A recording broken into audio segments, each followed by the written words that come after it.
Hey, Michelle.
Michelle, can you hear me?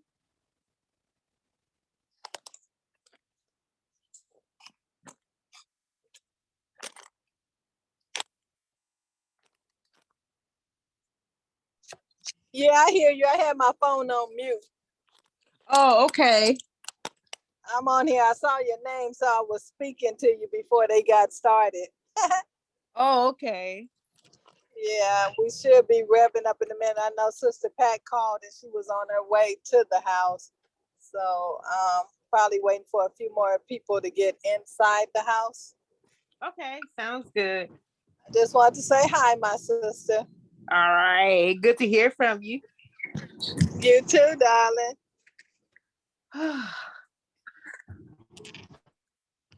Let's see. Oh.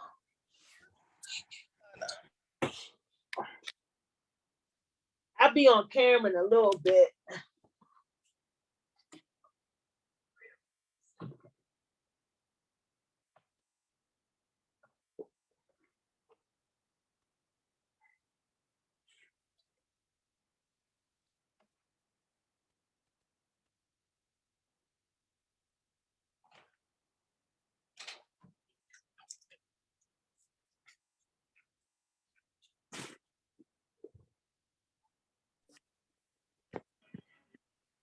Good evening. How you doing?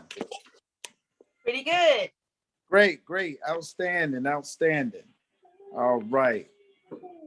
Got Michelle on here. Both Michelle's on here. Yeah. All right. Did she receive a link to it or? I'm not sure. Michelle, Uh-huh. I'm talking about my wife. She there? Oh, okay. Michelle.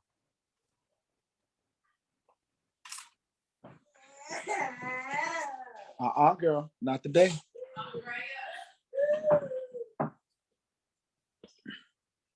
I'm trying to tell her to send that link. Did you see the Zoom link? I didn't send it to y'all because I knew y'all was physically coming. Right. Okay. She could probably use the same. I think she can get in on the one like for Bible study. That's the one I'm using. All right, Michelle, we're gonna be getting started here in a few, okay? Okay. Thank you for your patience. How you doing? Pretty good, pretty good. Outstanding. Yeah, do it like that. If you're not able to see everything, because you come over and do that thing station. All right, I'm gonna hang up because he getting ready to start in a couple of minutes. All right, talk to you later. All right, bye-bye. Get up. Get up. Get it.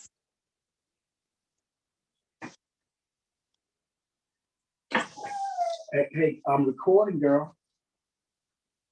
All right. You want me to get started? Shh.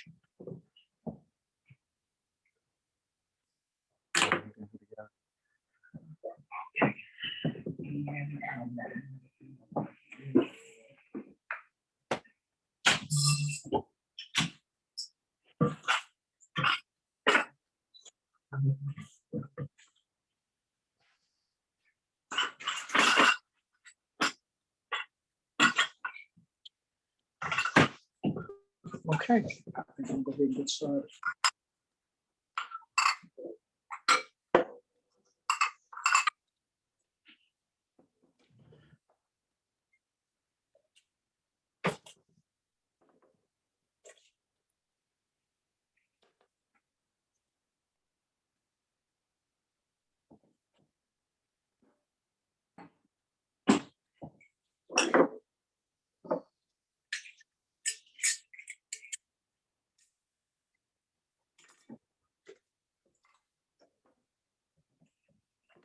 My hands are clean.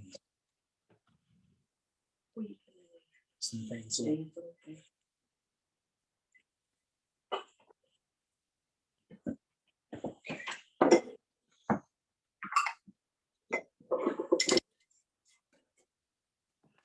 All right. If that doorbell rings, just kind of go get that for me, okay? Because Elder Shaw will probably be coming too.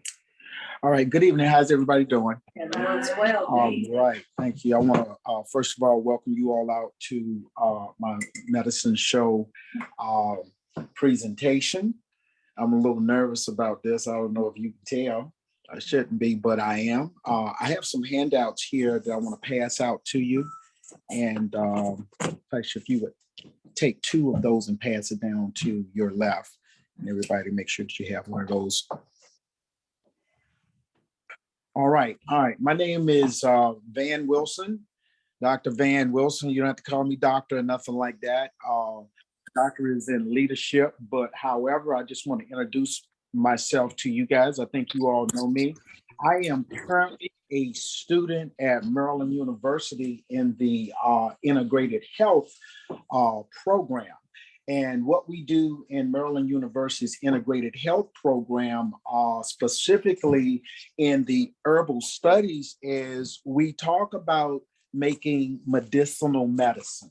When we talk about medicinal medicine, we're talking about specifically utilizing what God gave us on this earth was herbs. Okay. Now, I must tell you that in anything, if you overdo anything, it can hurt you.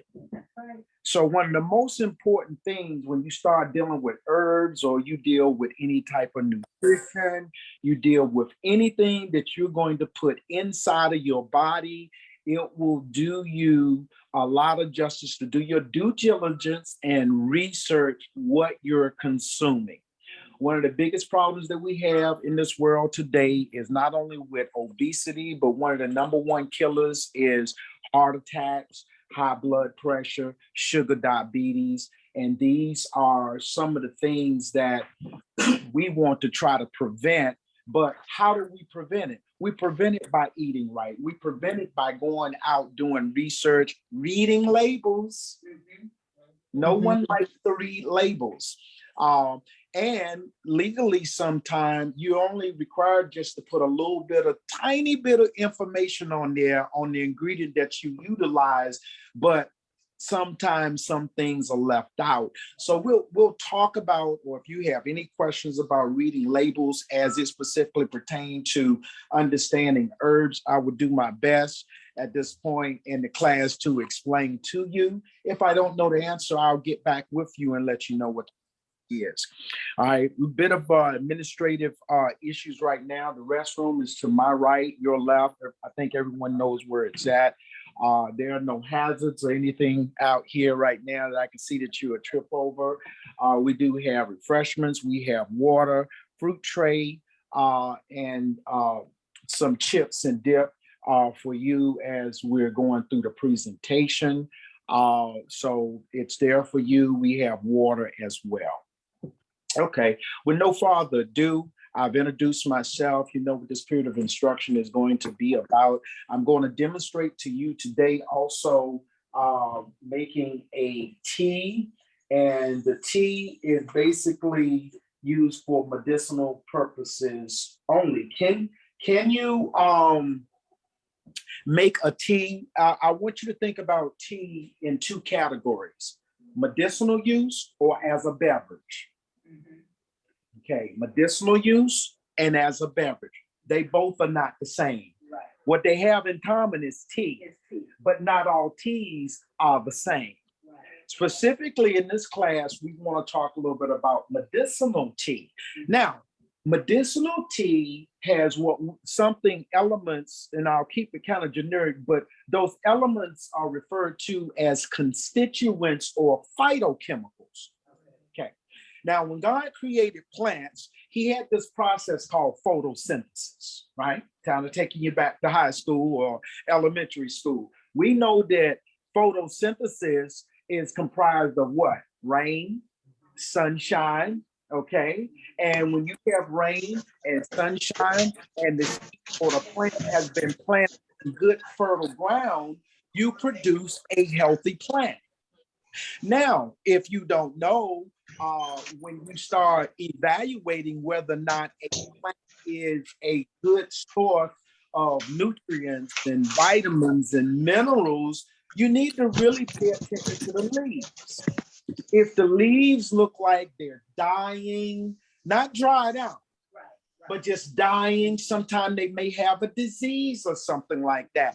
Lack of water, lack of different things that you can put down around your plants and stuff that will help them to become healthy. And I stay away from pesticides. I don't encourage that, because if it's edible, you will also consume that in your body. Okay. All right. So that's very important. Can you all hear me online? Yes. Okay. Yes. If you have any questions, Yes. please do not hesitate to let me know if you have a question.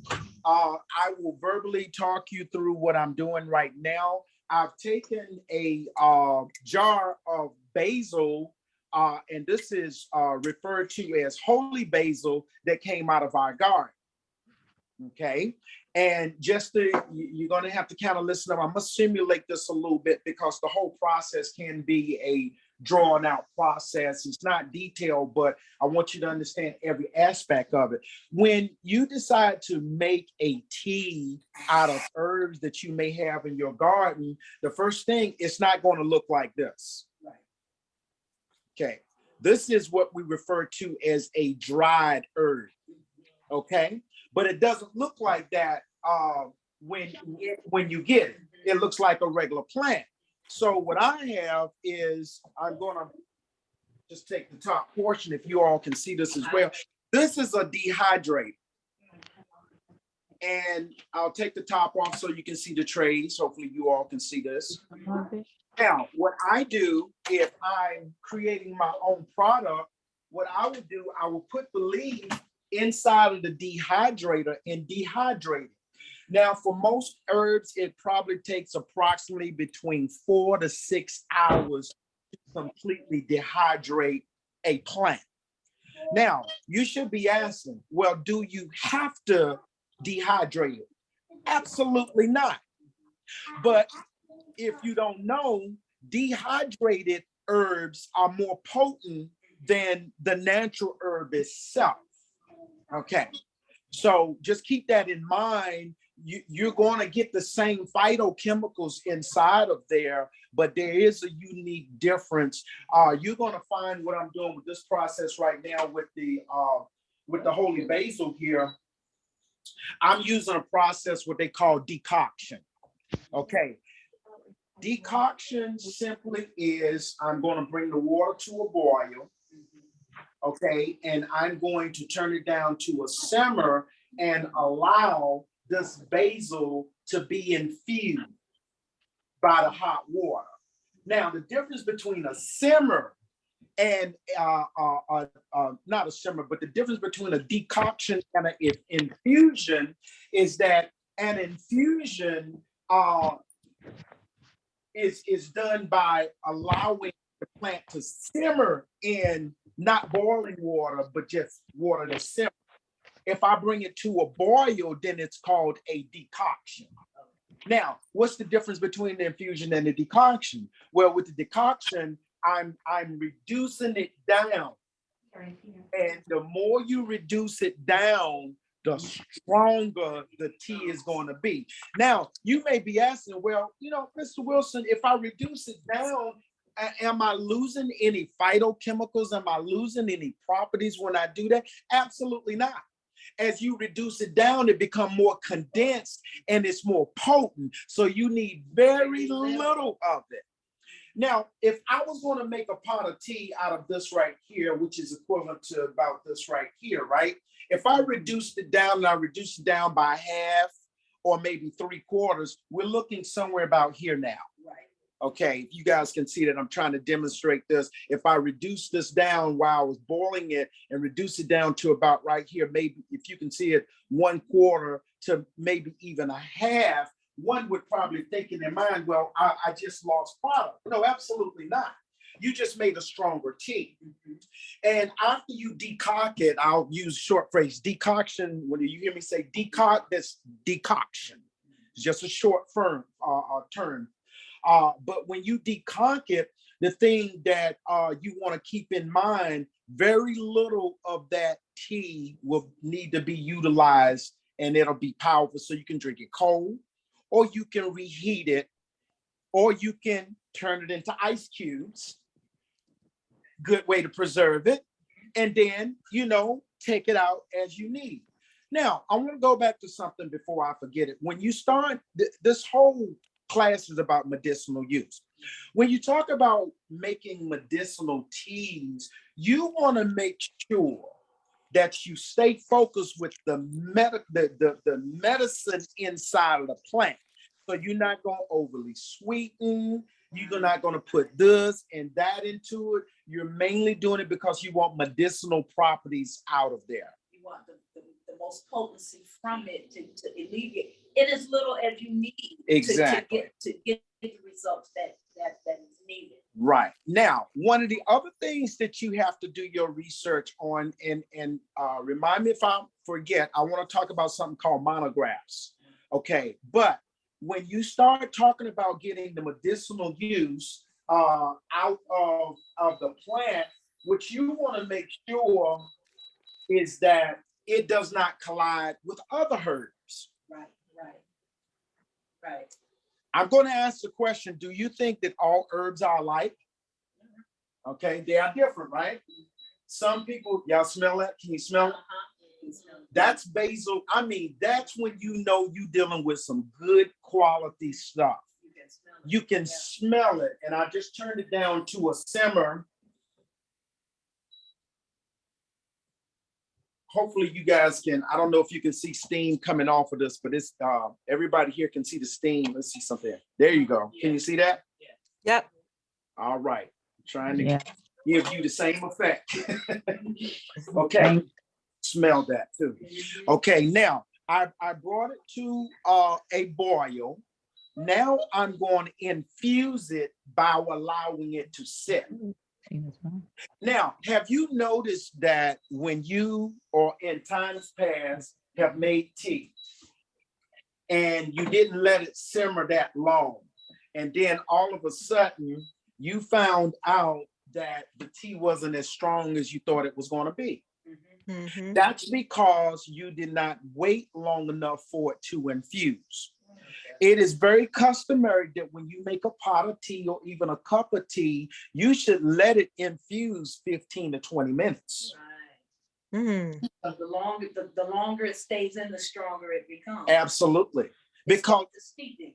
right, steeping, and it is not uncommon 4 to 6 hours when you're trying to get all of the phytochemicals that have medicinal use, inside. That's what you want. Now I'm gonna go back to something. If you just want a tea as a beverage, that's one thing. Right. But if you're drinking tea for the medicinal use, you're gonna be a little bit more patient and make that medicine. Make sense? Any questions so far? All right. So what we just did, since we brought it to a rolling boil and we had the basil inside of the boiling water, we were actually doing what we call a decoction because it was boiled. Now, if I waited and I did a simmer, what would you call that? Infusion. That's the infusion. Right. So if you do a hot and a cold infusion should not be confused with a decoction. Right. Because it's two different things. Two different things. If I take this pot of water right here, you guys can see it, and I decide to put it on this burner, simulate, and it comes to a boil, and then I just take a tea bag after that and drop in there, that is not a decoction. No, we just making a pot of tea. A pot of tea. And 9 times out of 10, it's used as a beverage. Mm-hmm. Okay, all right. Now, while we're waiting, I'm just letting this infuse a little bit. I'm gonna give it probably about 10 minutes. I'm gonna walk around because I want to give you guys a whiff of this. I really want you to really experience this. Bear with me, those that are on Zoom. Smell that. You see the difference here? Mm-hmm. Okay. Okay. You guys want to smell it? Andrea, you want to smell it? Okay. All right. She said no. She said, I see that all the time. All right. And the color on it is magnificent. It's turning already. I'm going to put the top on this. Okay, while we're waiting. Okay, any questions so far? Okay, what we're waiting for, we just letting that infuse a little bit. Okay, now the next product, I'm going to come back. I'm just giving it time to infuse. The next product that we're going to talk about is infusing oil. Now, does everybody know what I mean when I say a carrier oil? A carrier oil is nothing more than an oil that can be infused with herbs, flowers like rose petals, okay, to create medicine. Okay. Now, one of the most important things that I know that everybody have at home, they have olive oil. Mm-hmm. Olive oil is considered a carrier oil. Okay. It can be used for medicinal use. It's edible. You can eat it, and it's also topical. Right. I'm going to make a salve for you today, and in the little tin cans that you see over here, I'm going to show you exactly how I made that. But I wanted to, kind of get the theory out of the way first so you can understand what I'm doing when I get to it. Okay, now, when we start talking about a salve, one of the things that we have to do first, we have to decide what type of carrier oil are we going to use. Am I using it for medicinal purposes? Am I using it as cosmetic? You understand? Your skin is a living organism. If you put the wrong thing on your skin and you are allergic to it, you can break out. So you need to know your body. You can use sunflower oil. You can use avocado oil. Any type of oil that you like that's considered a carrier can be used to infuse herbs to create a medicine for you. In the herbal studies, what we do, we don't write prescriptions. We write what we call formulas. Okay. So the formula is developed based on what your body's need is, and everybody's need is totally different. Unique. Because not everybody can eat the same thing and not be affected. Some people can eat certain things and it'll cause their foot to swell up, where it might not cause mine to swell up. Or you might eat something like let's just say fish or something like that, and then you got to get an EpiPen because you find out you're allergic to it. Some people cannot even be in the vicinity of fish different because they'll just break out. They'll have a reaction to it. Plants are the same way. I went outside here last week. I was cutting grass and I saw something that looked like a medicinal plant. And I was like, what is that? And I was like, do I cut it or what do I want to do with it? And I was using the riding lawnmower and I said, no, that's a medicinal plant. So what lost me is that it was a very young plant and it had not developed its berries yet, but it's something what we call poke salad or poke weed. Okay, y'all know what that is, right?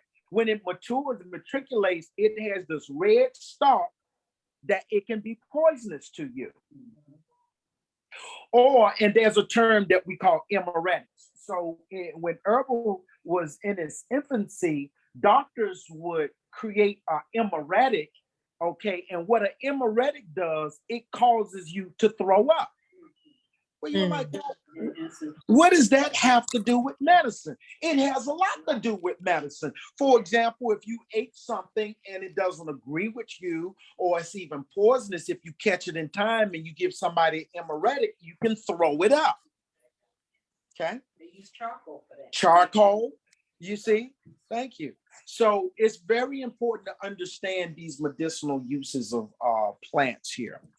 Okay, I'm still infusing here a little bit. Oh man, that's looking great. Okay, so back to the carrier oil. When I make a salve, basically the process is I'll take the carrier oil and I'll infuse it with the herb that I have. Now, what I'm going to make for you today is I've got two kinds. I'm probably just going to choose one because I'm going to give you guys a gift. So I'm going to give you one of these. I have what's called calendula flower, and I have comfrey. Okay. Now, let me tell you a little bit. When you start making salves and lotions and everything, y'all see this label right here? You have to label everything. And because your grandmother and your granddaddy told you, well, we just gonna call that sunflower. Well, no, not everybody know what a sunflower is. So in botany, we have what's called a botanical name. It's nothing but a scientific name. So if you're trying to research something that will help heal your body via you eating the right medicinal herbs and everything, what you have to make sure that you understand what the botanical name is. Mm-hmm. Plants come from different species. So you could have something that's in the family of that plant, but not directly that plant, right? Mm-hmm. So let me give you an example. How many people like dogs? I love dogs, right? Okay, I'm gonna use the pit bull for example. Now, a lot of people like pit bulls, and I do. There are some nice dogs. People have misused them, and they've gotten a bad name. But let me bring this to your attention. If you ever buy one, you want to get a purebred one, right? If you don't get a purebred pit bull, bulldog, or any species dog that you're trying to get, maybe you got a lab, but don't take this wrong, but maybe your lab is a knockoff. Maybe it's a misfit. Okay, you understand what I'm saying? So you're not getting a purebred. Think of plants the same way. So if you're not careful and you don't know the botanical name and you go down to the local herbal shop and the salesman or the saleswoman has no clue about the botanical name, you say, give me this plant. My granddaddy called it a sunflower, and you go in there and they give you exactly a sunflower, but what species of the sunflower are you looking for? Because it may not give you the same results that granddaddy and grandmama got. Oh, yes, that's right. Make sense? So That's that's right. why it's important to do this research here. Now, okay, I'm going to pull out and I'm going to pass it around so you guys can see it. And I may ask for your participation. You guys that are on the phone, you're just going to have to kind of bear with us. I'll talk you through it. I'm going to go, let's see here. Holy basil. All right. Now, and I'll pass this round on the holy basil here. And let me turn around to my notes here. Because when you start dealing with medicine, you gotta get to a point where you don't know enough. Absolutely. Okay. And it is so much information out there to try to recall. It's best to look things up so you can tell your clients specifically what it is that they're getting so you don't leave anything out. Okay. Now, back to the tea here. We're dealing with holy basil, and the botanical name is Ocumen Sanctum. I'll spell it.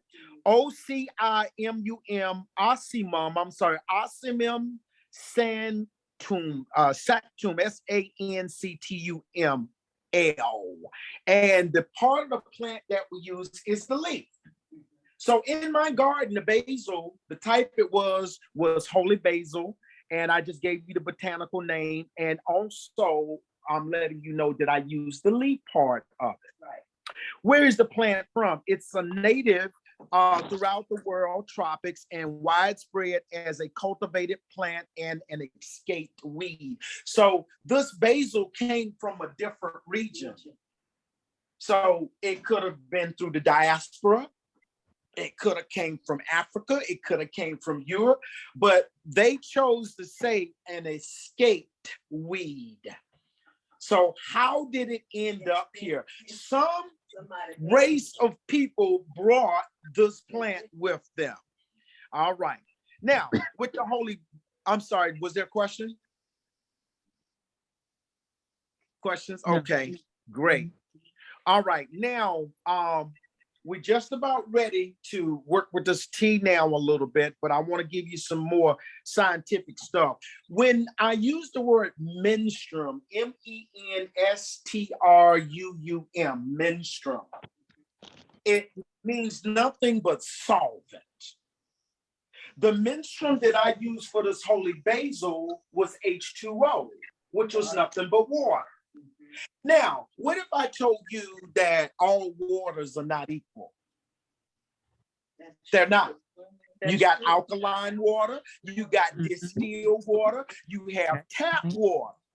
That's right. Now, let me tell you something that will contaminate your medicine more than anything, the type of menstruum that you use. Right. You could have the best tea in the world, but the wrong menstruum.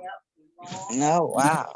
So if you use tap water and you find out there's a warning notice from the city that the water is contaminated, but when you call the city, they say, yes, we use 3 layers of charcoal to purify the water, right? But guess what? we just seen in the newspaper that there's a problem. I'm not saying there's a problem. I'm just using this notionally as an example. So basically, the medicinal properties that you thought you were going to get out of here is going to be overridden by contamination of H2O. Right? Like that Ferguson. What?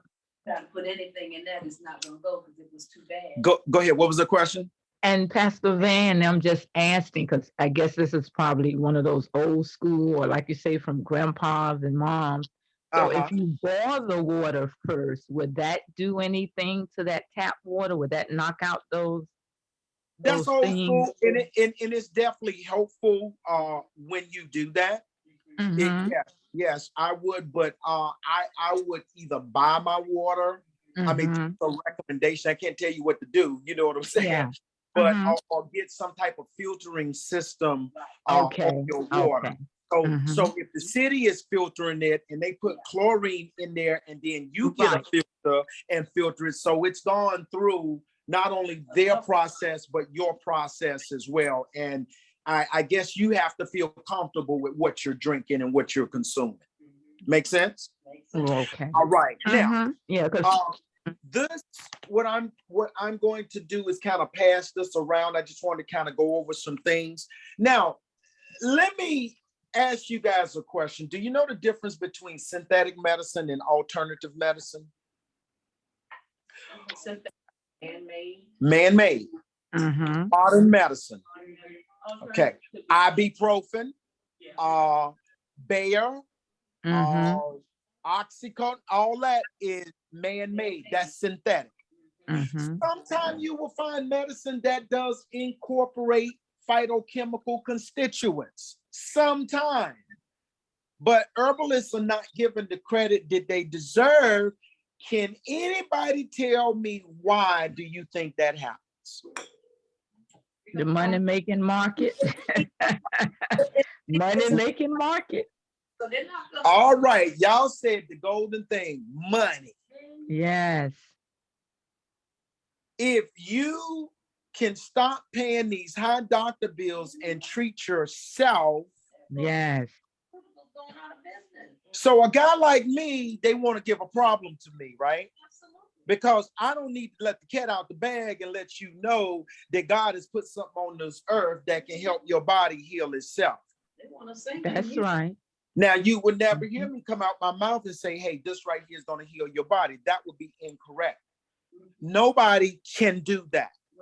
Okay? Right.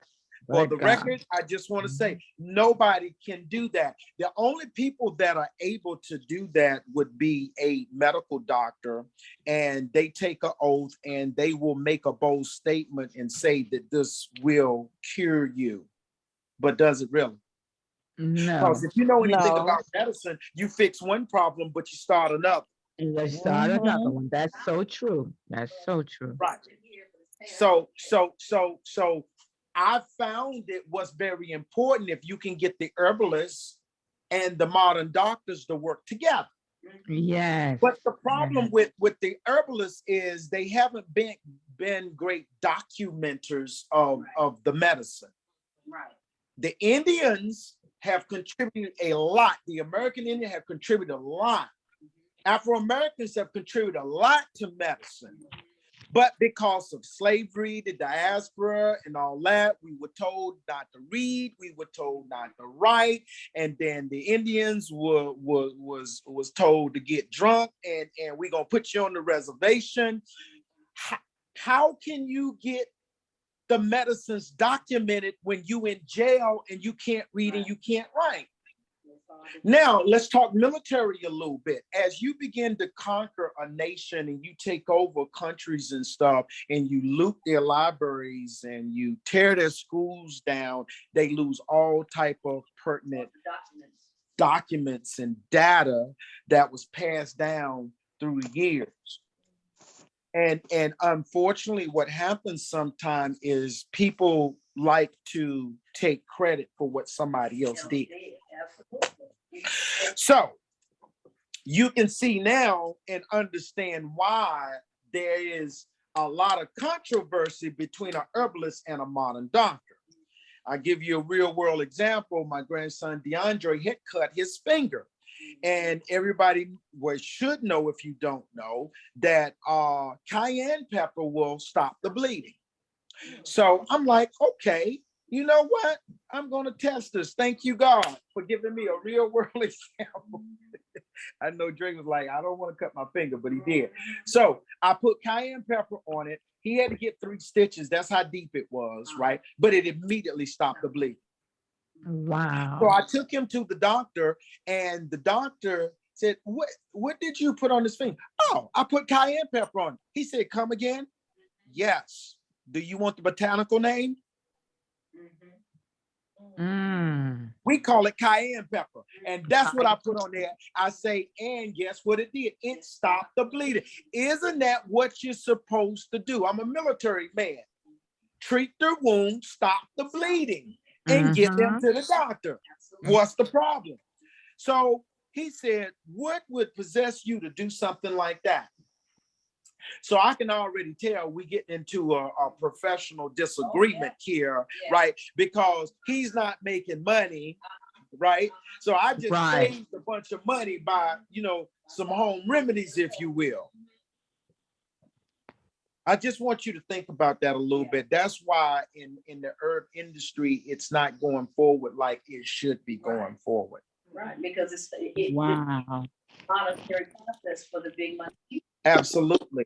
And we just talking about a cut, but how about diabetes? Absolutely.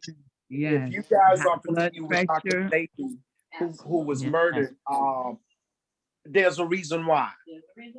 And this man had a cure. Let me back up. He had information that if you consume the herbs and things that he put out there, it would help your body heal itself. Make sense? All right. Any questions? All right. So what we have done, we have infused this basil just long enough for you to get the effect out of it. And I do have a little honey over here, just in case you want to sweeten it a little bit. And now, Gabe, I need you to go get me a, that big old bowl out of there. And I have my strainer right here. Excuse me.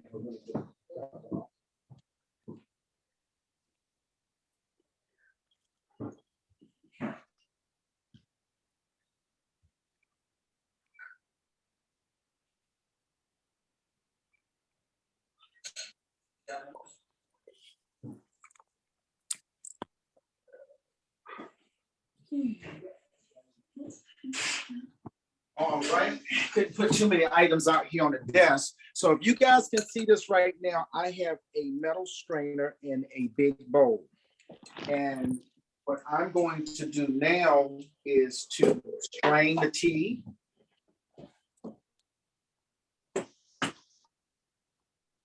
And I'm going to have to talk you guys through it. But what I'm doing right now is I'm taking this pot of basil tea and I'm pouring it through the strainer.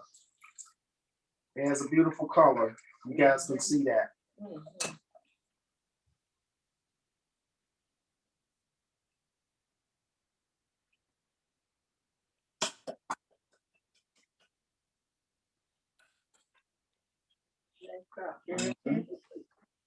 Okay, now, Dave, do me a favor, wash that out for me, please.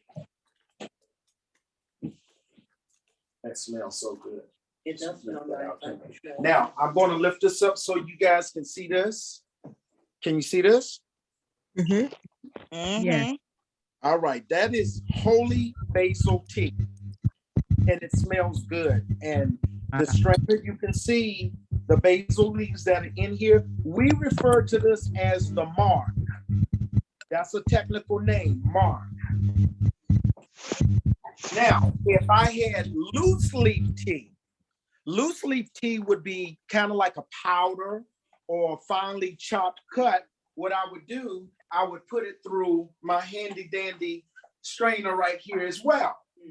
See, I want all the medicine out of there as much as possible.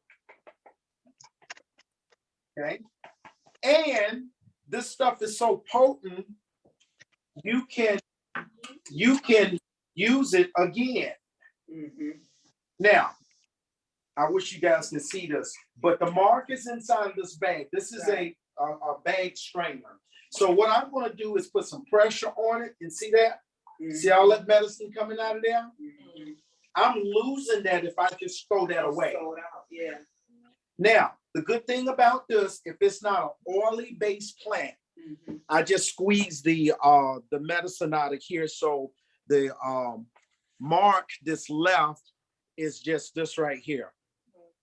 Can you guys see that? Okay. All right. This is referred to as the mark. Okay. I can use this again. I was going to say, can you dehydrate? Yes, I can. Again? No. I wouldn't dehydrate it again. I would just come along with some more hot water and pour it over again. Okay. Now, one important point that I want to make is that when you are making medicinal tea, keep in mind, this is not a beverage tea. It's medicine. And you want to make, tea is only good for 2 to 3 days. And that's if you refrigerate, okay? Don't leave it out on the counter or nothing like that. But if you refrigerate it, so now, if it's bubbles on there or it has a smell or something like that, don't drink it. Okay. So, I'm sorry? I have a question. Hi, Miss Miller, how you doing? Good, how are you? Great. We just, this is my teacher. I just made some medicinal holy basil tea. Oh, fantastic. Yeah, it's got a good color to it. So Yeah. I'm having to talk you guys through it because I have some audience here as well in the house. Awesome. Okay, so we just made holy basil. We talked a little bit about the monographs, the good points and the bad points, if there are any out there. But the monograph here, what I have on holy basil, I'm going to be passing it around.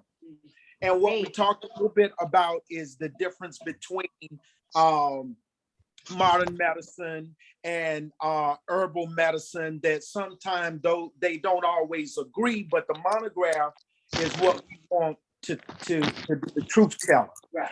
Now on the holy basil here, it asks the question on the monograph, says, is the holy basil, is it good for diabetes? It gave it a rating of moderate. Okay. Medications that slow blood clotting, it was also given a rating of moderate. Okay. And it says holy basil might slow blood clotting. Might, now that's the key word, might. Okay. It might slow blood clotting. Taking holy basil along with medications that also slow blood clotting might increase the risk of bruising and bleeding. Okay, I think that's very important for you to know that, but you wouldn't know that if you didn't have the monograph. So if your grandma, your granddaddy said, hey, take this, but I love you, grandma, I love you, granddaddy, but let me do a little bit of research, pull the monograph on there and kind of bring you guys up to speed actually what this is, okay? So Ms. Miller, we had already went through this, but I just want to kind of pass this out for them to see that now. Okay, that's the monograph for holy basil. Okay, now we're just going to let that continue to cool off a little bit. And then if you like, I have some sample cups up here where you could pour some and put a, if you choose to put a little bit of honey in there to sweeten it, then you can do that. That way that you'll get an idea how it tastes. But when you're making teas, specifically medicinal uses, you want to get used to the smell.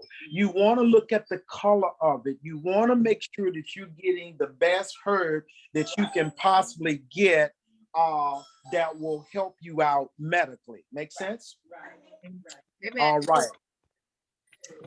right. Any questions so far? Okay, now let's talk a little bit about ratios.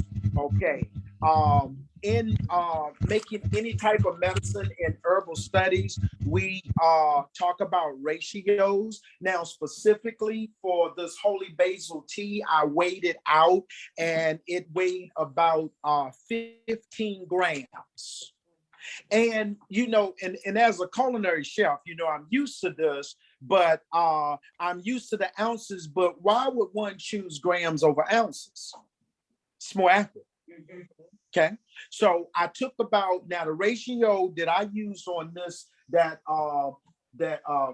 from the example that we had was a ratio of 1:5. Now, don't be alarmed when you hear 1:5. We're talking about the ratio of the weight of the herb to the volume of menstruum that you're utilizing.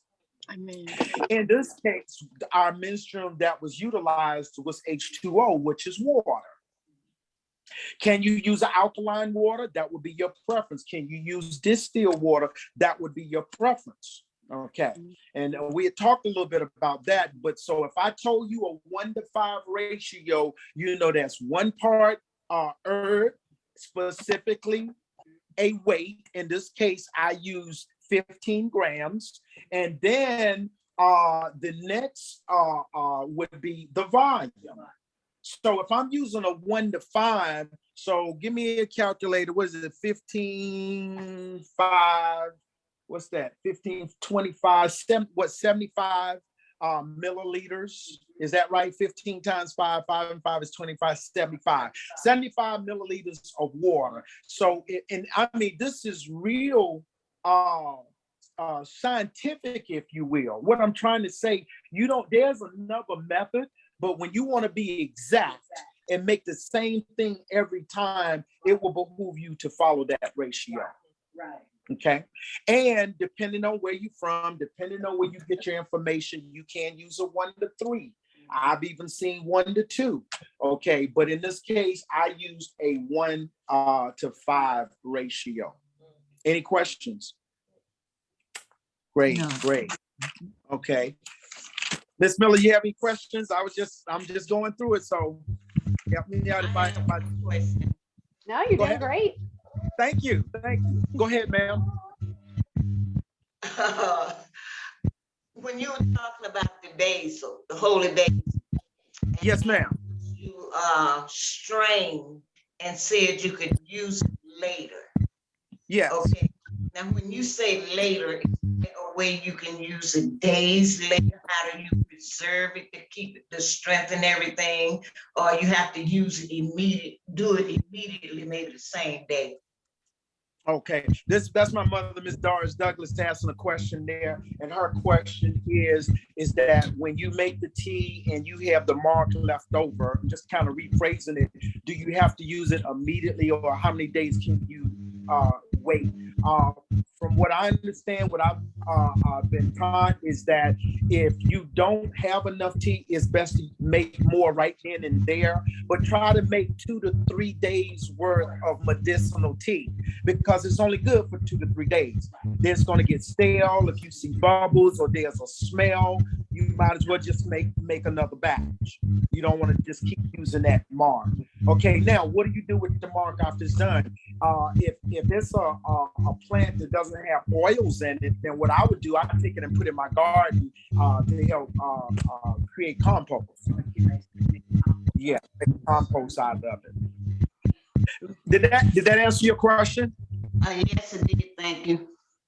All right.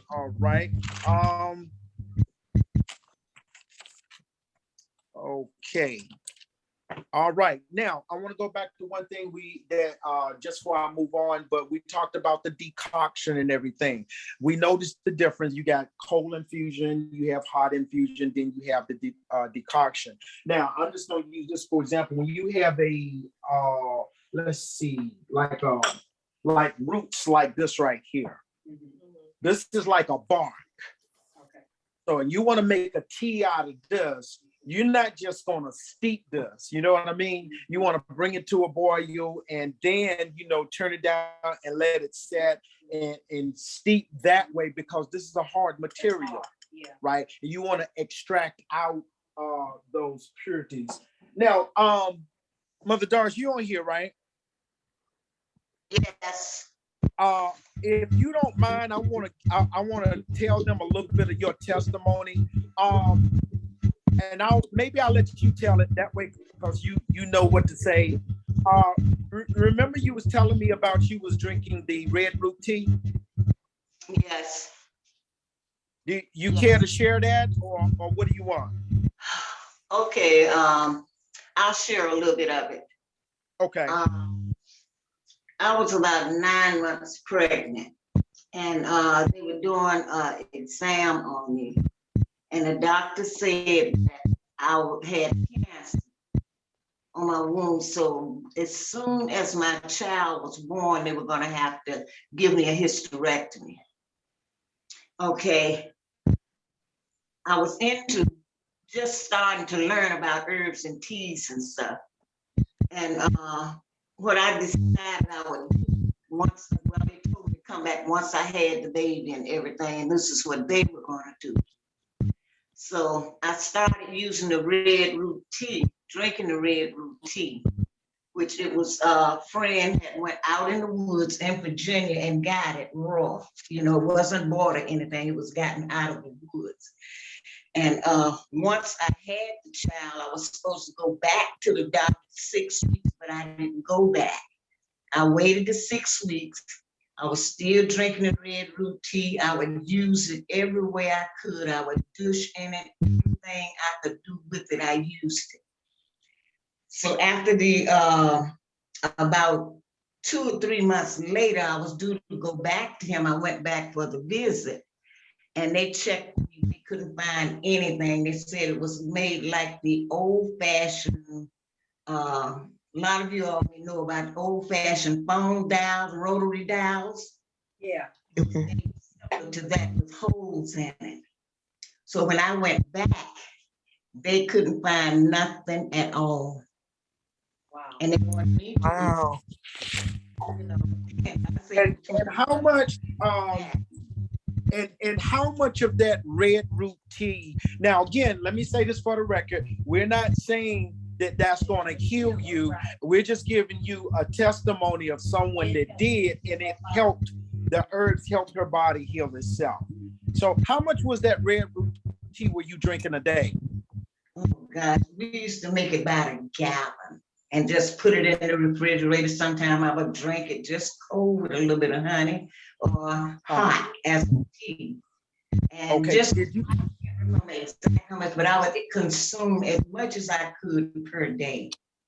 Okay. And Now, did y'all? I'm sorry. Did y'all do a hot infusion or a cold infusion? kind of like both, Uh-huh. yeah. But I like tea hot, really. Okay. So I was, drinking it mostly hot all the time. And sometimes I would even drink it without the honey because it didn't have a bad taste to it. Right. So they Okay. couldn't find anything. He just wanted to know what did I do. And he said, well, what do you keep doing it, Right. So Okay, mother. Well, look, thanks a lot on that. I thought that was very important. It's always good if you have experience and you've done this before. You know what I'm saying? I think it adds value to it. Okay. All right. So what I've done, I've poured some sample here. If anyone that would like to try the holy basil tea, I do have honey over if you want to sweeten it. So you can try that and please give us some feedback. Let us know how it tastes to you. Okay. So that's setting right there. Any questions before I move on? Okay. All right. I'm just going to show you guys the color on this. This is the color of it. That's the holy basil tea. Wow. Mm. And would you guys say it's probably been sitting there for about almost 10 minutes now? Or so? A little licorice. Okay. She's saying that it has a licorice type of. But I wouldn't add anything to it because I want to get the fullness Okay. of what it is. Okay. I'm a tea that drink it like. Okay. Anita was saying that she wouldn't add anything to it. She want all the medicinal, phytochemicals in there to do what it's supposed to do. So, and again, that's personal preference. And I was going to Right. ask, but what was the main taste? I think she mentioned it taste. She See said a the holy little. basil. Uh-huh. Mm-hmm. Go ahead. I'm sorry, Danette, go ahead. She kind of answered it. I was going to say, what is that flavor or that taste? What does it normally put out? Is it kind of bitter, kind of, she said licorice like? Works with pressure and everything like that. And it's calming. Oh, okay. So it is like a calming tea. Not bitter or harsh, but you're not getting. Right. So it's nice, moderate. They were saying it's a nice moderate taste to it. Oh, okay. Okay. Yeah. Okay. All right, then. Let's see. Are there any more questions before I move on to the salves? It has an earthy taste to it? Okay. All right. Say again. I can't hear you. Yes, holy basil. Holy basil. Yeah. And but did everybody have a chance to look at the monograph? Okay. All right. The next thing that I want to do is I want to go ahead and make a salve. Okay. If you can put this on in the kitchen back there, but give me a little bit more room. A salve. Mm-hmm. And during my experiment, I made both. I did a what they call a butter body cream. Okay. But today, for this purpose, I'm going to go ahead and make a salve for you. I have 2 infused oils here, which is the calendula, okay, and I also have comfrey here. So we talked a little bit that process, how that works. The carrier oil that I utilized was olive oil. The botanical name for comfrey is Symphytum officinale, and the botanical name for calendula is Calendula officinalis. Okay. All right. And basically for the calendula, it comes from marigold or the part marigold, most commonly is what they refer to as, not to be confused with the true marigold flower. Okay, also called golds, ruddies, marybud, or gold bloom. It is native of Southern Europe, but grows successfully and is cultivated in the Mediterranean, Balkans, Eastern Europe, Germany, India, Poland, and Hungary. Small amounts are grown in North America, Chile, Austria, and New Zealand, I'm sorry. And the ingredients that I used in this was I used 2 ounces of infused calendula oil and a 1/4 ounce of beeswax. And then my menstruum that I used was extra virgin olive oil. Okay, now let's see here. This is, I'm going to pass this around. I'm showing them what the calendula looks like. It's in this jar here. All right. And I'm going to pass it around. I got this from the herbal pharmacy from MUIH. And you're welcome to take the top off and smell it and see how fresh it is. Okay, give me that pot to dry it out. Dry it. Okay. Now, what I'm going to do now is I'm going to go ahead and put some of the oil in the pot and make an oil for it. A salve, I'm sorry.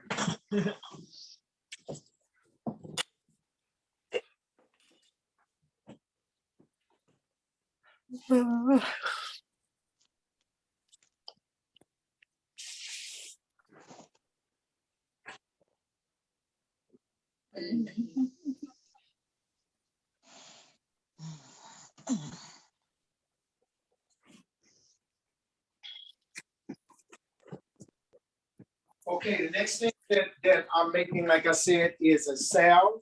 And the equipment that I will be utilizing for this is I'm making my own double boiler. So basically, if you have a pot, put some water inside of a pot like this right here. And I'm using this bowl right here that can take heat. And I'm gonna put on the top and create what's called a double boiler. Okay, Gabe, get me actually that'll probably work. I started to say, bring me the medium size one. Bowl here. The other thing is I have a chopstick here. Okay, anytime you're dealing with carrier oils or anything like that, you want to make sure that your stuff is bone dry because oil and water does not mix. Okay, the other thing is if you contaminate your ingredients like that and waters in it, it create moisture and create mold. So it would be sad to create this medicinal product and find out that you got mold in there. Okay, put that on the thing. Wow. Make sense? Any questions so far? Now, what I have is a very dry, bone dry mason jar here, a one chopstick, and I have a double boiler that I have created. So basically, I'm turning that on now.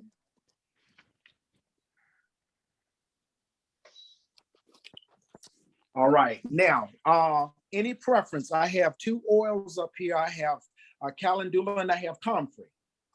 Okay. So I'm going to use probably the calendula. Now, the cans that I have are like 2-ounce cans. Okay. They do come in 1 ounce. So when you make it, you want to be thinking about how much salve do I really want to make?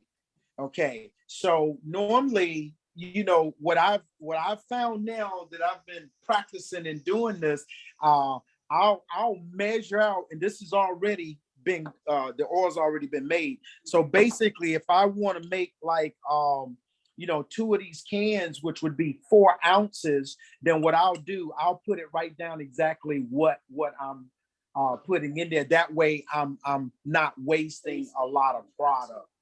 Okay. All right. Now, as far as the beeswax and everything like that, normally I'm using like maybe a 1/2 ounce or anything. Now, the good rule of thumb of that is that once you melt the beeswax down and you want to weigh the stuff out so you're not overly, put more in the recipe than what you need. Okay, you want to weigh it out and have the exact amount, but you take a spoon and you put after everything is melted on the spoon, and if you kind of put your finger over it, we call that nappe. You'll see a line that just goes straight through it. And you can also put it in the refrigerator, and if it dries really fast and flake up like that, then you know you got a good product. Make sense? Okay, so right now, I have this on high. I'm waiting for it to come to a boil. And I'm gonna go ahead, we're gonna use calendula. Okay. Okay, I'll get it. No problem.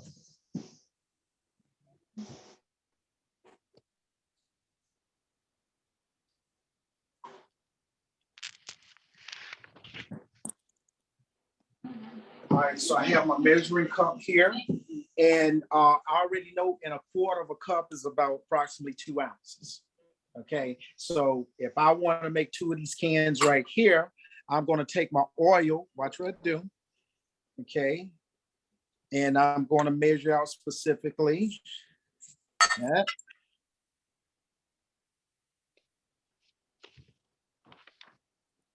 And I just have a 1/4 cup, which is about 2 ounces. I want a little bit more, so I'm gonna mix it with comfrey. So instead of calendula, I have a mixture, a combined. So I'm just gonna pull that up till I get about maybe 4 ounces or so, and that's about 100 milliliters, if you will, to be exact on that. So you guys can see this. Here's my infused oil, which is a mixture of the plant and the olive oil. I'm using olive oil as a carrier oil. Okay. Okay.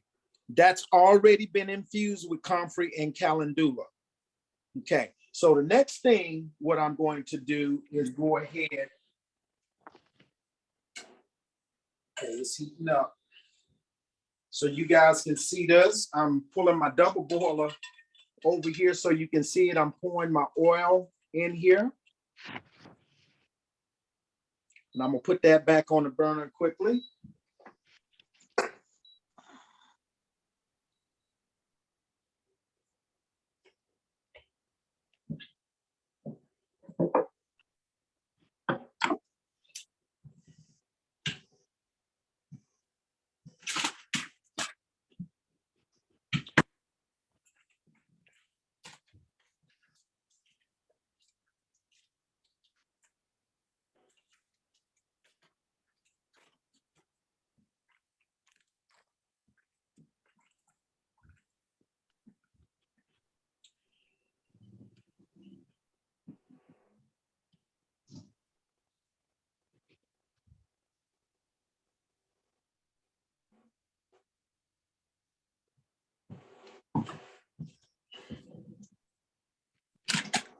All right, so we're waiting here, and actually I'm putting my beeswax in here.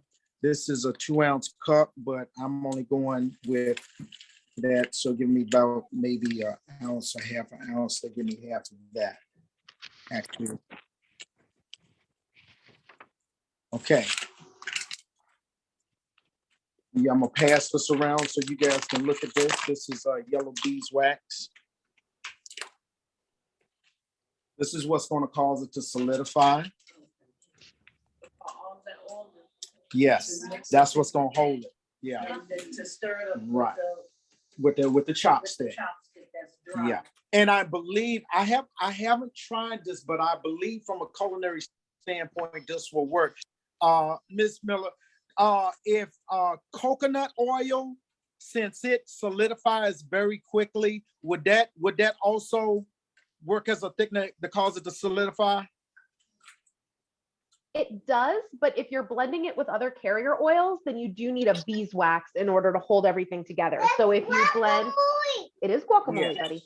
If you blend, like if you do coconut and jojoba, for example, there's coconut will stay a little bit more liquid if it's with other oils, but just by itself, you can make a salve with just coconut oil.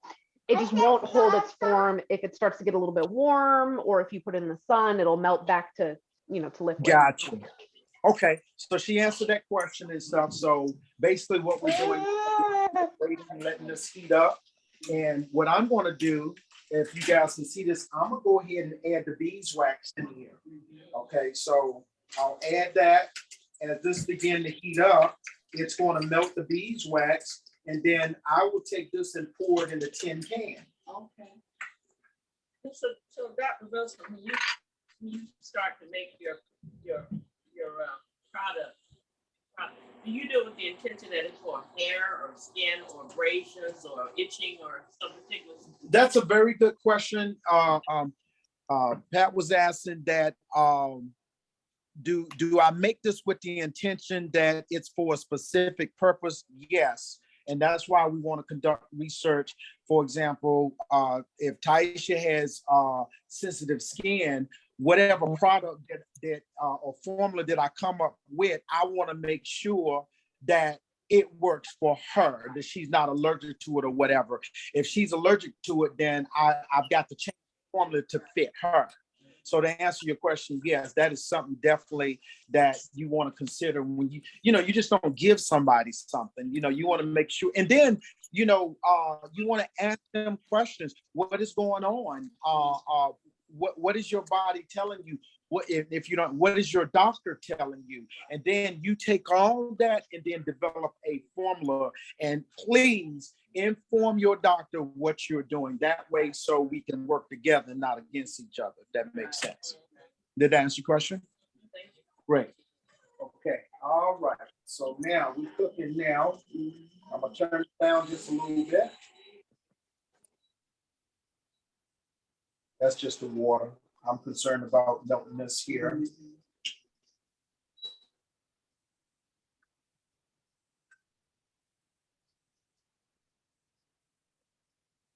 You guys can't see it, but the beeswax is almost melted. All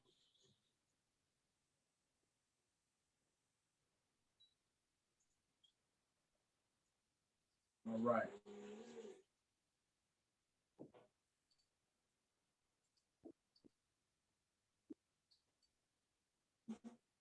All right, it has completely melted. So what I'm going to do now is almost forgot. One thing that you want to do, if you want a certain fragrance in your salve, once I remove it from the heat, you don't want to add it while it's being heated, but afterwards. Now I have a few fragrances here. I have rosemary, lemon, eucalyptus, peppermint, lavender, tea tree, frankincense, like in the Bible, breath, cedar wood, good sleep, robers, and what's this one called? It's a muscle relief oil. I think lavender is everybody like lavender? Yes. Okay, if you love lavender, what I'm going to do is I'm going to take per my recipe or formula, if you will, I'll put about 2 drops of lavender in there. So now I'm completely, where's my measuring cup? My measuring cup is right here. I'm going to take my lavender and I'm going to count it. If it comes 2, 3, 4, 5, 6, 7, 8, 9, 10, 11, 12, 13, 14, 15, 16, 17, 18, 19, 20, 21. So I have 21 drops of lavender in there, and I put it back in my measuring cup. And what I'm going to do, I'm going to take the oil that has the beeswax in it, and I'm going to pour that back into my measuring cup. Being careful not to add any water in there with that.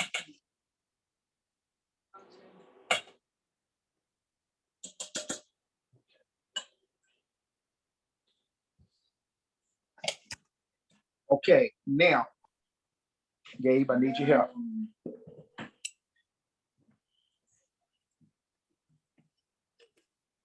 Do me a favor, just get some of the stuff out of my way. Just put that on the table. No, I need that. No, Gabe. Set it on the table over there. I'm sorry. This one here too. Okay. All right. Now, this is the product here. This is the infused oil with the lavender in there. Got my chopstick here. You guys want to smell that right quick? I'm just passing around, letting them smell it to see if they like the smell. So if it's not strong enough and you can put more drops of lavender into it. Okay.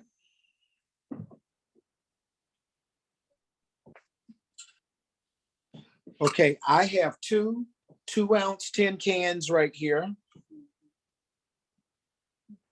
Okay, 2. I don't know why y'all can't see that. Can you see that? There you go. I'm like,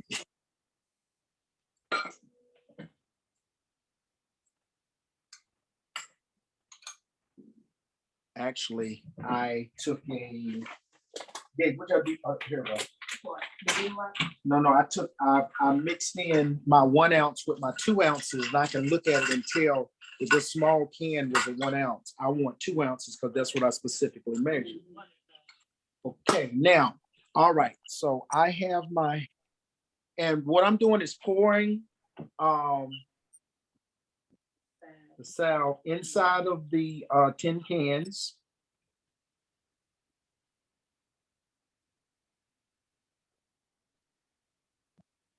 Now you notice I got a little bit more, right? Mm-hmm. That's because of the beeswax. So, and see how it's drying very quickly? That's a good sign. That's letting me know that I have just enough in there. So, you know.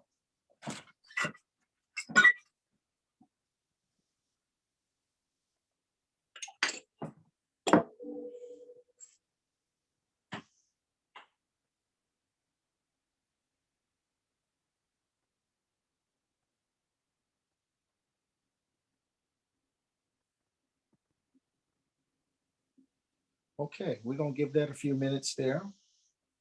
let that settle down. And I'm going to show them so you can see it. If you look at the outside of my measuring cup, see how the beeswax is causing it to set up, solidify? That's a good sign. Yay. Can you take this from me, please? You're my assistant.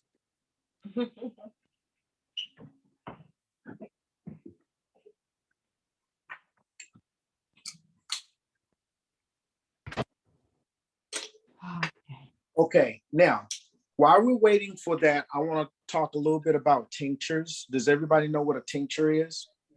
Okay, a tincture is nothing more than the medicinal medicine that you have turned into somewhat like an extract. Okay, and I made a tincture extract. Miss Miller, I know I had something in my notes about but I had a change. I did a fig tincture. Wow. Okay. Awesome. Yes, I have a fig tree in my backyard, and I poured a monograph on it, and I said, you know what? I want to use that. That's excellent. This is what it looks like.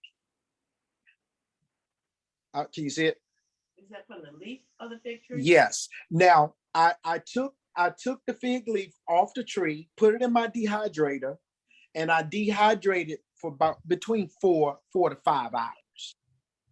Then what I did, I took it and I, crunched it up and made sure no moisture was in there, and I put it in a mason jar.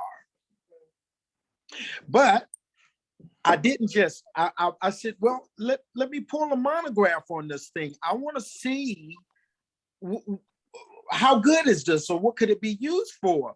It says eczema, diabetes, warts, diarrhea, skin conditions, and other conditions. Sound good, right? Yeah. Okay, again, that's why we pulled a monograph. And it was given a moderate on insulin.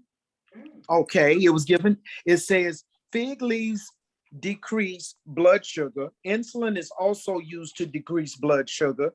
Taking fig leaf along with the insulin might now cause your blood sugar to be too low. Very important. Monitor your blood sugar closely. The dose of your insulin might need to be changed. Okay. All right, medication for diabetes. Okay, interaction rating, they gave it a moderate. Be cautious with this combination. Talk to your health provider. Okay, so all this stuff sounds good, but again, with anything, do your research. Ask your doctor. Make sure that you pull monographs so you can see how good something is and if it'll work for you. So I took the liberty to do that. It was a bit of a change in what I submitted, but I wanted to show you this. Now, this was processed on the 21st of October. And I want to talk a little bit about the maceration. And with that, you take a mason jar. And normally, if you fill it up like maybe halfway, this is kind of old school, so you're not really measuring, but you put the herb in here like halfway in the jar, and whatever menstruum that you're using, then you take that and fill it all the way to the top. Now, the menstruum that I use for this, don't be alarmed, is I used vodka. Okay. And yes, I use vodka. Mr. Shaw dropped his head, right? But the reason that you use vodka is because it helps it to get in your bloodstream very quickly. Okay. Okay. Not only that, it's a good preservative. Okay. So now I used 100 proof. You guys can see that. Aristocrat. Okay, now when you see this and say, okay, what's the what's the proof of this alcohol? It's 100 proof. But what you do, you have to divide that by 2. So when you see something that says 100 proof, that means there's 50% alcohol and 50% water, right? Okay, understand that, right? That's very important because when I start adding a menstruum in there, you need to know how strong. Now, if you need to dilute, there's a formula that we use where we can kind of add water to dilute it and then figure out how much water that we want to add to it. Okay, now going back to, remember we talked a little bit about ratios, right? So with this fig, I used a 1:5 ratio. Okay, so I used 15 grams, and then what I used as my menstruum was 100 proof vodka on that. So we already know that it's 50% alcohol and 50% water, right? And I was fine with that. So I didn't want to dilute it at all or anything like that.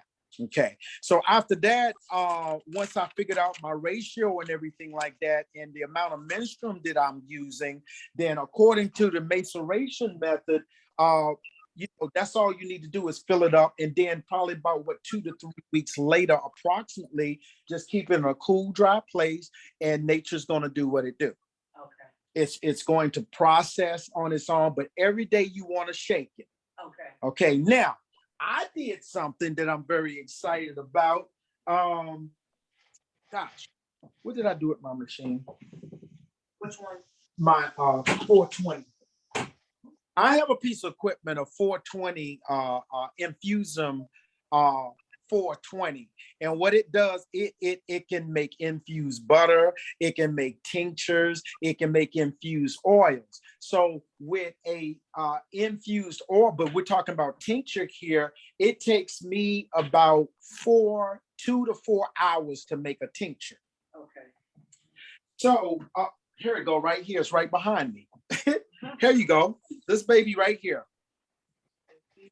And it has the ability, like I said, to make oils, infused oils, butter, and tinctures, okay?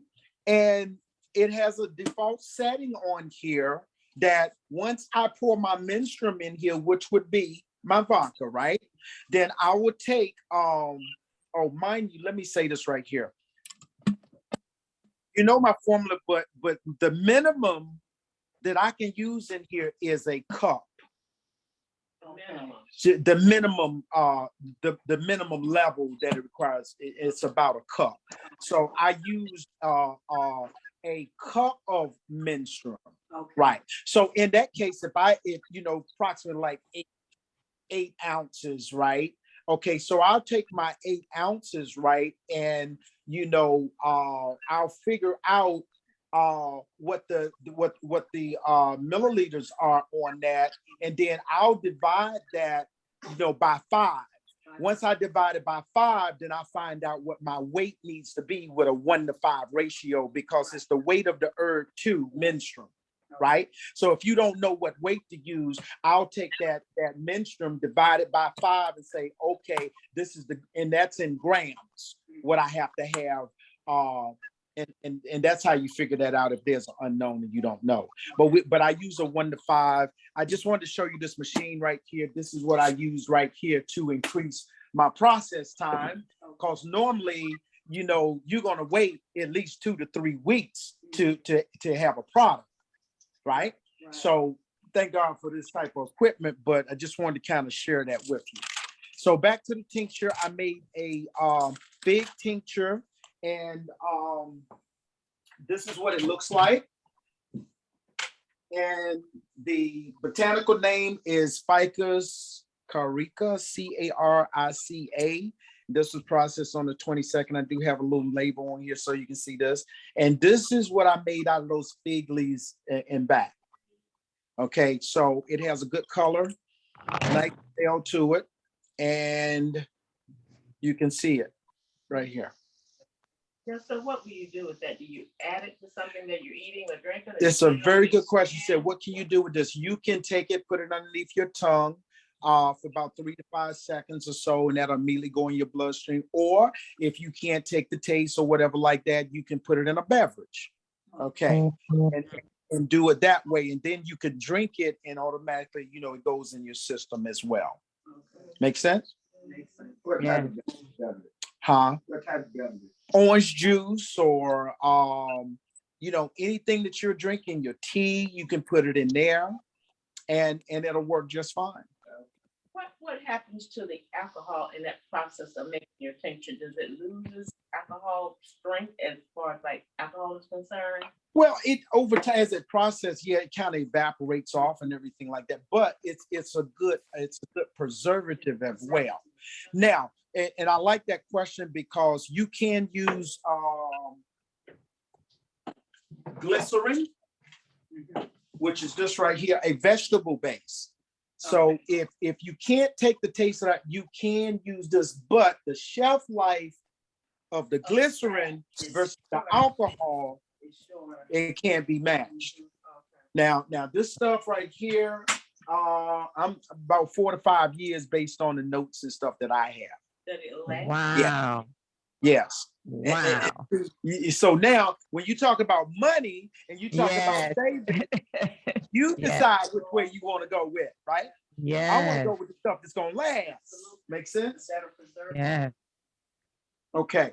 So that's pretty much what I did when I made the fig tincture. And that process was the same for other tinctures that I've made. I have soursop tincture that I've made. Soursop. And yohimbe, burdock, and cayenne. And I also have some baccarat that I experimented with. Okay. Let's see here. Make sure I'm not leaving anything out. Okay, now if you guys can see this, it's set up really well. Oh, I'm sorry, not yet. That's embarrassing. Almost. Yeah, it's still a sound, but it's getting there. Now you can put it in the refrigerator and it'll kind of speed up, but I just wanted you guys to kind of see that process. Yeah. Okay, can you get me a paper towel, please? Bloopers and blunders. Okay. What I seen, the outer ring is solidified. It was right. Right. Because that's the thicker part. Yeah, and a lot of it has to do with temperature. What's the temperature in the house? But I can really smell the lavender. 68. Okay, so it's not too hot, but it's getting there. I gotta cool down a little bit. Huh? Yeah, I appreciate it. Yeah. Gabe's taking it. He's gonna put it in the refrigerator right quick and let it cool down a little bit. Do I have any questions so far? Yeah, don't put the lid on it. Don't put the lid on it. I'm sorry. Yeah. Any questions so far? So we talked about the tincture. We talked about the salve. We talked about teas. Okay. Okay. Any questions at all? Okay. All right. Now, the last thing that I want to talk about is the fire cider. Okay. Fire cider. Yeah. Yeah. Fire cider is a concoction that's composed. I got some ingredients up here, and before you feel like you're getting sick or a cold is coming on, you can make yourself what they call a fire cider.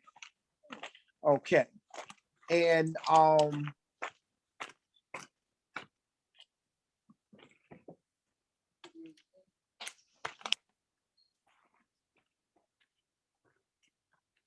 bear with me.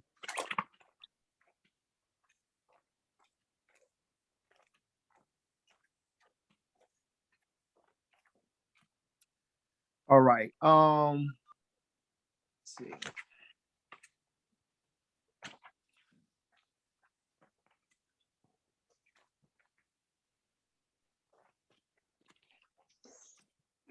All right, here you go. All right, I got my fire cider, and what I've done is going to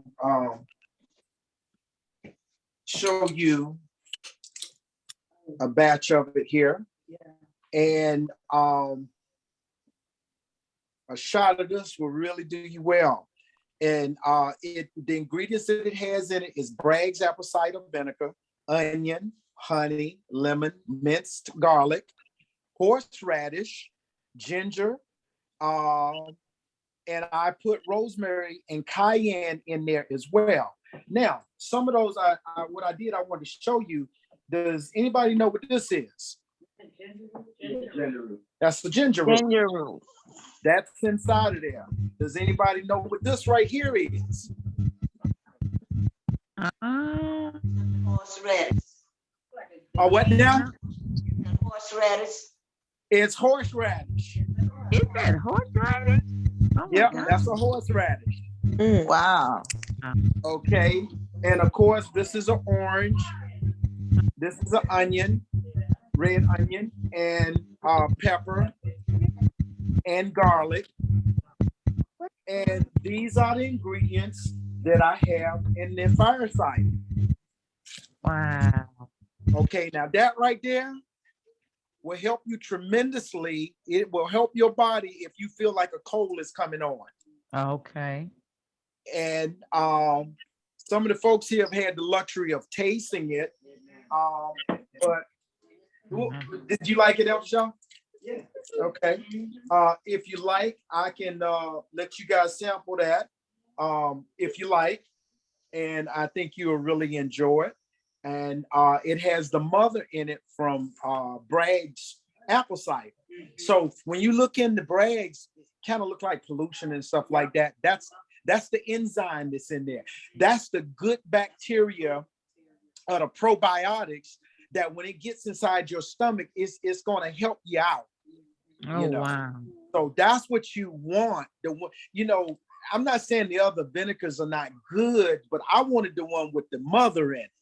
Right. Okay. So, and that's why I chose Bragg's. I mean, I could have went with other ones, not to put them down as well, but that's the one that I went with. And I enjoyed it so much, I had to make a bigger batch of it. Oh, Lord. You done make the mother load of the oh my. So you guys can see this. I made a big old Wow. and you can smell it, and hopefully you can see all the ingredients. The ingredients, yes. So how is that preserved? What is the shelf life, or how do you preserve that? I'm sorry, say again, Danette. How is that preserved, or the shelf life, or what's the best way to keep that? In a nice cool place. Okay. Cool dry place, yeah. And the menstruum in here is the Bragg's apple cider vinegar. Okay, yeah, I heard you mention Bragg's. Okay. Very easy to make. And let's see here. I'll tell you what the ingredients were. I used 600 milliliters of Bragg's raw, unfiltered apple cider vinegar when I made this.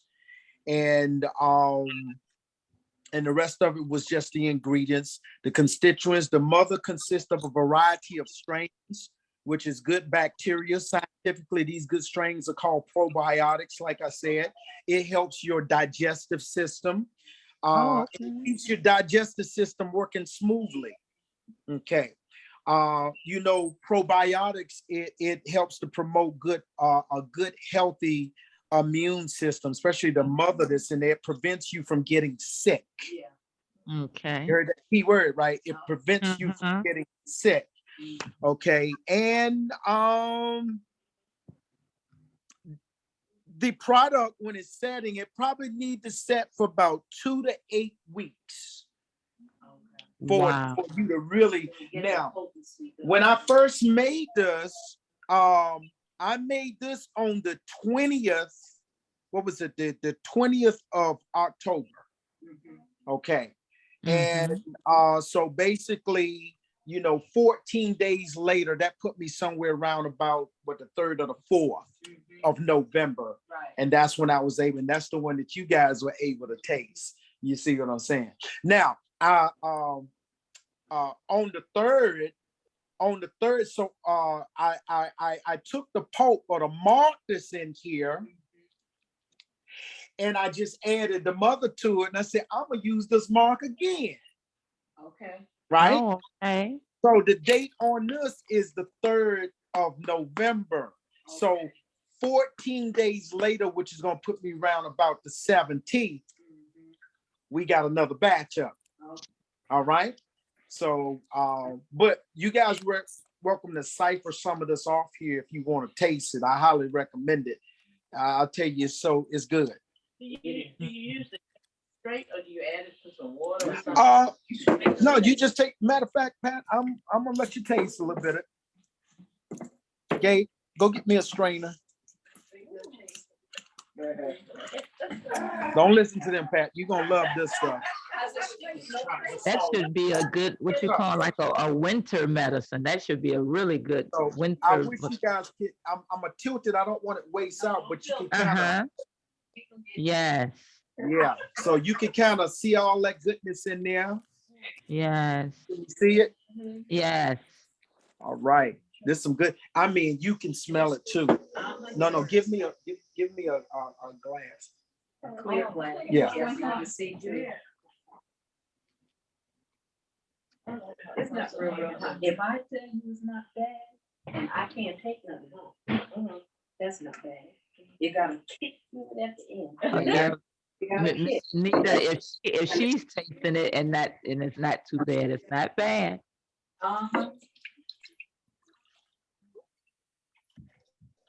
Okay.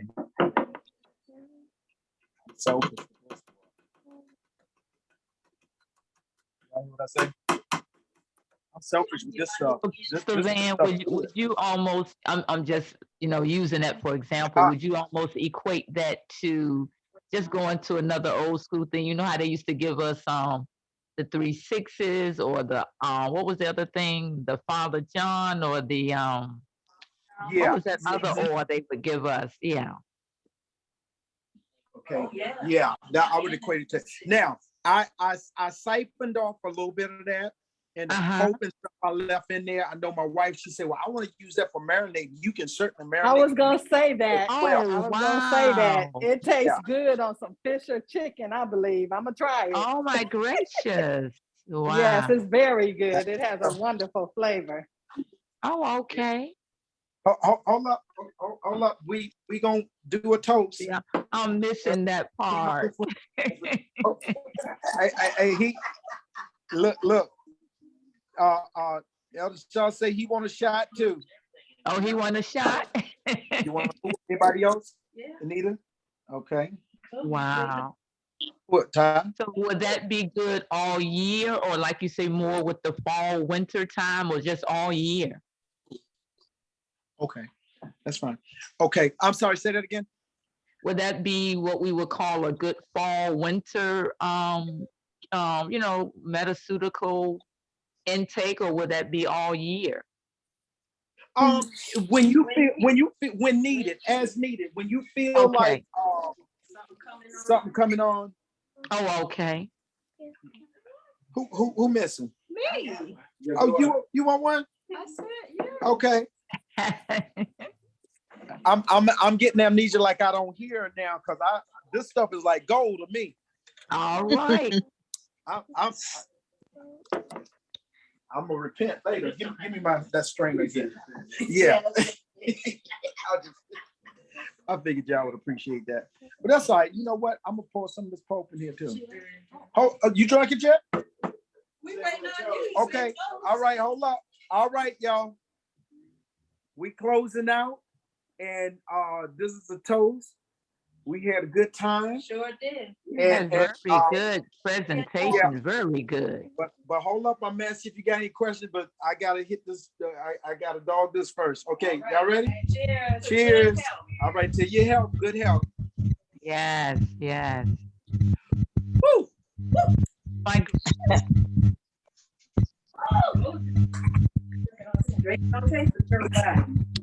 That's good. And your ears, you can feel it in your ears. oh You my can feel it in great. your chest. Oh, wow. Huh? Yeah.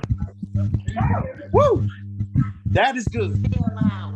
Oh, wow. So the other day I felt like a cough or sneezing or something, and I took some of that, and it just went away. Oh, wow. Yeah. Oh, we So- might have to stop by and try that. Yeah, when we can get out, stop by and try that. Yeah. Right. Okay, so that is it for the demonstration. My medicine class. Do we have any Sister questions Danette, before we I'll go? save you some. Yeah, thank you. Yeah, because we, Yeah, thank it's you very so much. good. I'm gonna have them Alright. make it by the gallons. Okay. Yeah, we got a half a gallon over here I've made. Miss Miller, is there anything that you want to say before I close out?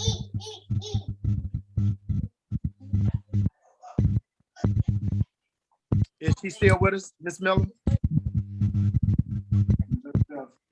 She's up there. I don't. Okay. All right. You might be muted. Yeah, she probably have it on mute, but I'm sure she'll contact me if there's anything. All right. Look, I appreciate it. And she said sorry. Sorry, Okay. getting the baby to sleep. Okay. I appreciate it. She's taking care of her family. So, but I appreciate you all giving your undivided attention, allowing me to do this medicine show today. Stand by. We will be having more to come. So, if not, I appreciate you guys hanging in there with me, and we will talk. Pastor Van, Yes. Yes, ma'am. Pastor Van, Yeah. Great. can you hear me? I just want to can hear ask you the question about the drink that you just said with the Yes. I know you Fireside. said something about the digestive system. Yes. What does It's it good. do for that? It's good for your digestive system, your digestive tract. The probiotics, the mother inside of the apple cider vinegar, probiotics is good for your intestinal tract. Okay, because see, I have issues with reflux, and I was just wondering would that kind of help me out because I have problems with that. What I'll do, I'll research and I'll find out if it has any type of impact on acid reflux. Okay, could you do that for me, please? I'll definitely do that. Okay. All right. Thank you. Thank you. Everybody for attending, and we'll talk to you later on. All Great right. job. Beautiful. Great. All Great. right. Thanks Great. a lot. Have a good All one. right. Blessings to you all. Bye-bye.